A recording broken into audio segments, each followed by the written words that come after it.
Are you INFP or INTP? Yes, the big question. Finally. Starting off the bat, being an ESFP, I'm gonna rub you wrong just by my natural delivery, okay? I'm gonna try to tone it down because that's how you behave. Because both you guys do not like being told what to do or how to think or how to feel, especially the INFP. Both of them are quietly flipping you off in their pocket anyway, so me talking a little more calm like they do would be a little more approachable.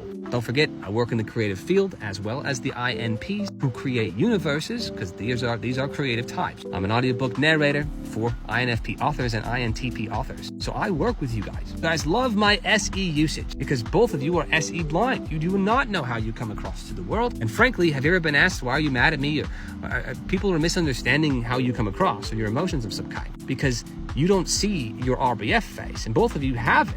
And that's okay. Everybody has their own, defaults. So being an SE dominant user, I have the very thing that you guys are blind to. So I hope that helps with the filter in which I'm going to present to you the information of the differences from how I see it as an ESFP of the INTP and the INFP. All right, here we go. If you suggest any idea right off the bat, working in the arts, I know this, the INPs are always going to respond like this.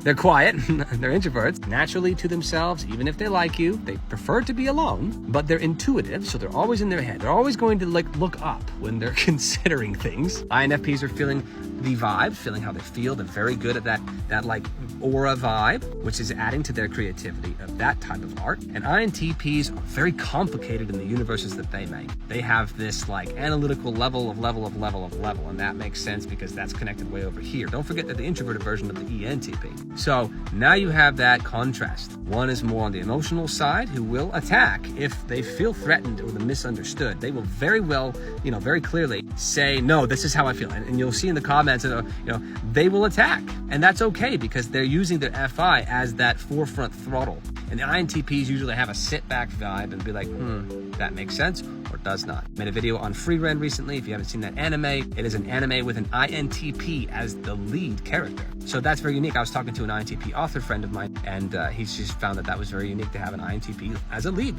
We need more like that. Usually it's other personality types who are the lead character in these things. So that was fascinating. So anyway, back to these horizontal parts of the code. Quiet, introverted, intuitive, always contemplating and in their head. There's definitely a lag when it comes to giving you a response. And to fast-paced types like myself, that can be a little more on the frustrating side, and vice versa, right? Because I'm too fast-paced and I'll jump to conclusions, which is not what these two do. So INFPs will say they like something or they hate it. It's like this black and white, like I love it or I hate it. They're very, very passionate, INFPs. INTPs have this reserved vibe of that makes sense, let's move forward. Both could be productive, but in different ways, as I mentioned in my other video. And if you don't know my YouTube channel and things like that, we do these bigger, fancy YouTube videos with green screens and stuff, and it's much faster. And then you got that fourth letter, which is the P, which is the considering factor of other options. Perceiving. You perceive life. You don't prejudge. Like, that's not what I agreed to. That's not what we agreed to. Like, there's a lot of this, like, hey, get back on trackness when it comes to a J type.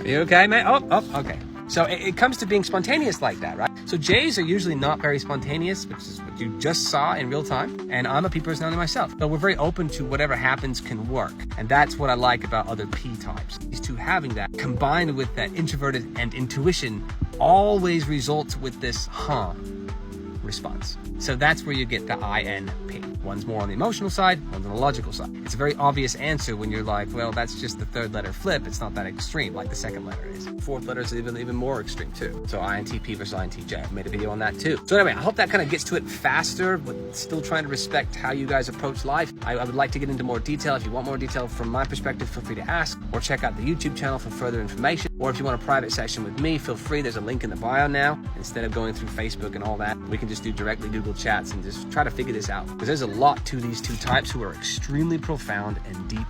I don't want to say thinkers, but in this case, feelers and thinkers. These are very contemplative types, and they just need to be respected and understood, which is a very difficult thing because there are many options to consider when it comes to them even considering it back to you. So there's so much depth here. It's hard with these longer videos. I love you. Feel free to message me if you need, and let's set something up. I love you. Bye.